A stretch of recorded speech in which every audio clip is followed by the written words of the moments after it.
Hi, welcome back to the channel. This time I wanted to do a video on my RD amplification DUALIST amp. They're a little bit of a hidden gem in the sense that they are handmade, made to order essentially. I think Rob might keep a few in stock, but if you've been watching the channel and the demos that we've been putting out, then you will have seen this amp basically in the background, affectionately known as Stonking Red or Big Red, anything like that. It's a really cool amp. For all intents and purposes, it's a single channel amp with two modes. To a layman like me, it's a two channel amp as far as I'm concerned, but it's not technically. So it's a cascaded gain preamp circuit with two modes. So you've got single and dual. Now, what I want to show you in the video is that there's a lot of headroom in this amp.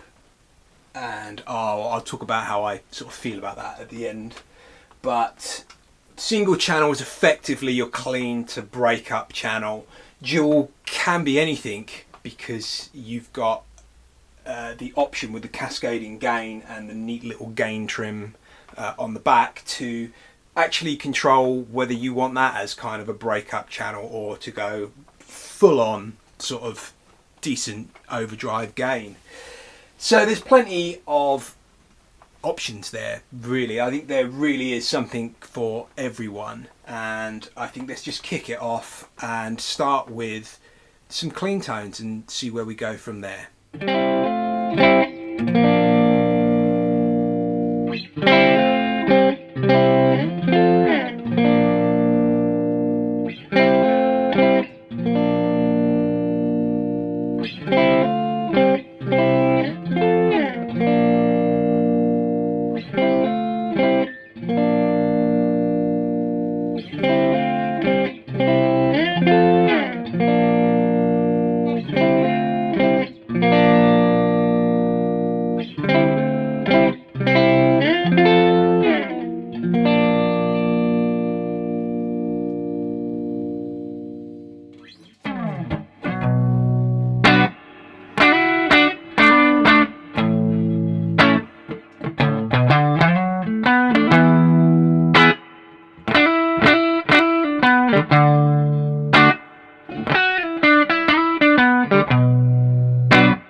So some other things, you will be hearing that I have got some reverb on this. It's not on a pedal or anything like that. It's actually on the amp. I think it's an optional thing if you ever want a DUALIST. Now, some people might go, it's on the back, but in all seriousness, I don't use a lot. I set it to sort of between 1 and 2, not 2 o'clock, as in 1 and 2 on the dial, and stick with that, really. The fact that it's on the back actually for me is more handy because it would just be a knob on the front that I don't ever move once I set it. So yeah, I don't mind that. The other feature on the back, as I mentioned before, is the gain trim. That's really cool. We'll talk about that in more detail very shortly. Also then on the back is the tube buffered effects loop, so you can run as many pedals as you want in through the effects loop, whether you're using the 4 cable method or just be lazy like I am sometimes, just absolutely smash the front end of the amp.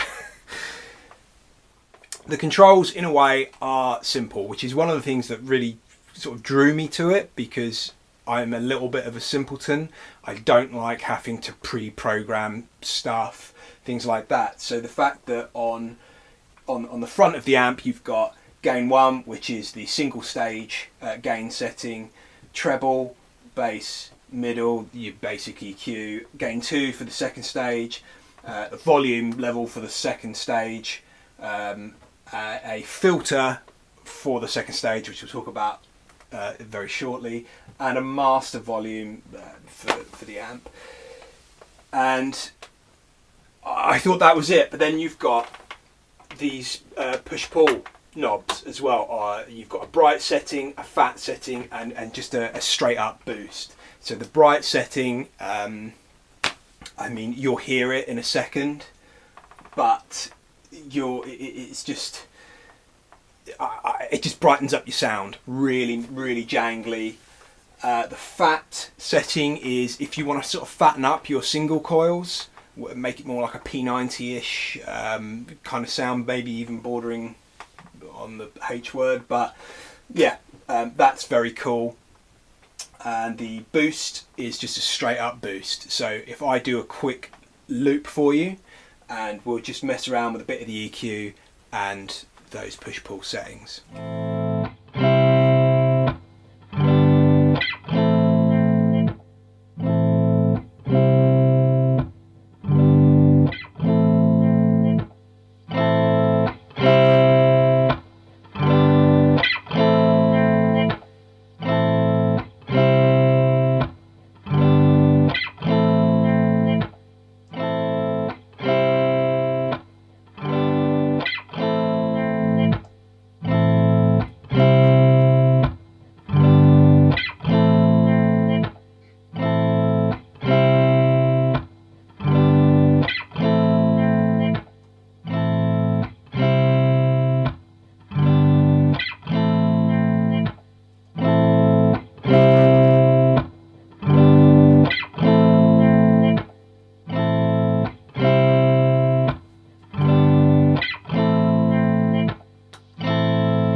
Flipping it onto dual stage, and we're coming over to this sort of section here now. So we can set the gain on the second stage, the volume, and use the filter knob, which is going to control dialing off some frequencies in a certain direction. So again, we'll set up a loop shortly and talk about that. Now the other cool thing about the dual stage is, with it being cascading, if you want a little less gain on stage 2, you could just roll back gain 1, or alternatively you can use the gain trim control on the back, and that is going to stop, or rather it's going to determine how much gain bleeds through from, or cascades through from, the single stage. Now you can really dial this in nicely and get just sort of that classic rock sound, or you can go full on nuts and just wind it all the way up, so there's everything coming through. And we'll get pretty close to that with some of the heavier stuff that I'll use my Pioneer for. So for now, let's just hear a few sort of overdriven sounds on the Strat.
So then heard it on my Strat there. I mean, it's really, I don't know if the mics are going to do this justice, but it is one of the sweetest overdrives I've ever heard. And I mean, there's so much gain on there once you learn to use the controls and the gain trim. I just don't need any more. So with that in mind, let's see if we can put something a bit heavier through it. I'll put one of my Pioneers through there, which is tuned to drop C. So let's just see how it can handle that if it chugs.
As promised then, let's take a look now at this filter knob. So again, I've set up a small loop with the Pioneer playing something a little bit heavier, and we'll just roll it from 0 all the way up and back, and you can hear the difference this makes sort of fine tuning in your EQ.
So with all that in mind, what I initially thought was a very simple amp when I got it to me, with no disrespect to Rob, you know, it looks simple enough. Once you start getting to know it, you realise it's anything but simple in that sense. There's a lot there. There's a lot more than I thought there was. But in the same sense, it is kind of simple to use and dial it in. You know, I mean, I've got my settings that I prefer on there. I just am amazed at how clean the cleans are. It really did remind me, I just used the dreaded comparison here, but I had a twin a few years ago that I sold because it was heavier than a piece of moon rock. But you know, that we're in that territory of clean. It's just such a chimey clean that it just blows me away. And then to think, oh, okay, well, surely it can't do you know, good. That was where my twin let itself down. I had the model that did have the overdrive, and it just was a bit trebly and a bit nasty. This, on the other hand, is just super sweet. I think it was Rob saying it's something to do with the overdrive is built upon the mids, something around that, and the way he's voiced it. But it drives so sweetly. Everything from the P90 through to the quite high output humbuckers in there. I've yet to get a bad sound out of this to my ear anyway. And yeah, I've gigged with this thing. It's only 15 watts. So mine is a single-ended Class A 15 watt amp. And you know, when we're speaking to Rob about it, I didn't need any more. my AD30, my orange, it's just too much at the minute anyway, and I wanted something a lot more usable that you could really crank and start moving some air with the speakers, and I think we achieved that, and the KT120 in there really does give it a bit of clean headroom. Another really cool thing about the RD amps that Rob put in the design of them is they are cathode biased. Now again, to the layman's like me, that means you can switch out the valves, the power valves at the back, to a different valve, and he very kindly, it's labelled on there what alternatives you can use.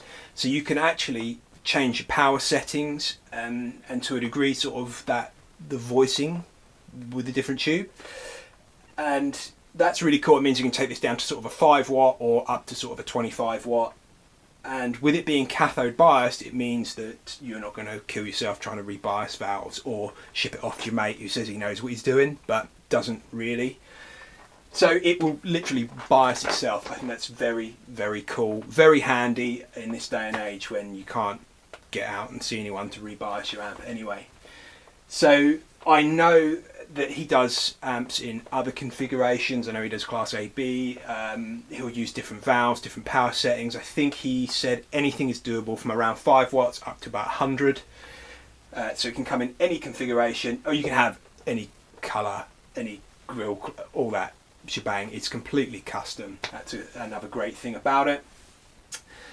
And I got to say, I like it so much, and it's one of these things where the longer I've owned it, the more I've fallen in love with it. And I mean, I loved it to start with.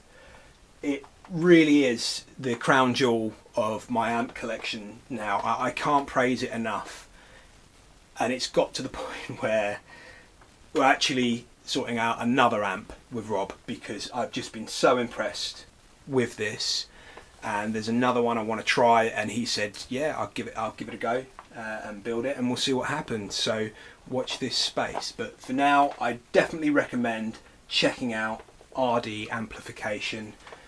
If you've got anything that you think custom wise, you know, colours, power, the valves you want to use, just drop him a message because it's all doable. Thanks for watching. I hope you found this helpful, and see you soon.